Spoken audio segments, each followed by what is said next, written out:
ജീവിതത്തിൽ പോലീസ് ഉദ്യോഗസ്ഥനായിരുന്ന ജഗന്നാഥ വർമ്മ കഥകളിയിലും ചെണ്ടയിലും പ്രാവീണ്യം നേടിയ കലാകാരനായിരുന്നു. അഭിനയത്തോടുള്ള അടങ്ങാത്ത അഭിനിവേശം മൂത്തായിരുന്നു സിനിമയിലെത്തിയത്. ഐ.വി. ശശി ചിത്രത്തിൽ മോഹൻലാലിനോളം പ്രാധാന്യമുള്ള കഥകളി ആശാന്റെ വേഷം തിലകൻ ചെയ്യണമെന്നായിരുന്നു എം.ഡിയുടെ മനസ്സിൽ. പക്ഷേ തിലകന്റെ ഡേറ്റ് കിട്ടാൻ 1 വർഷത്തോളം കാത്തിരിക്കേണ്ടി വരും. അത്രയ്ക്ക് തിരക്കായിരുന്നു തിലകന്. ഈ സമയത്താണ് മോഹൻലാൽ ശ്രീകൃഷ്ണപരന്ത എന്ന ചിത്രത്തിന്റെ സെറ്റിൽ വെച്ച് കഥകളിയിൽ സ്ത്രീവേഷം കെട്ടി കാണികളെ അതിശയിപ്പിക്കുന്ന ജഗന്നാഥ വർമ്മയെ പറ്റി കൂടുതൽ അറിഞ്ഞതും അവർ ജഗന്നാഥ വർമ്മയെ ആ തീരുമാനം തെറ്റിയില്ല.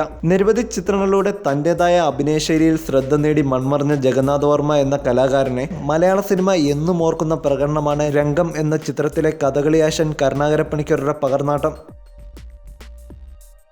You're watching me on metromatney.com. metromatney.com. Subscribe for more videos.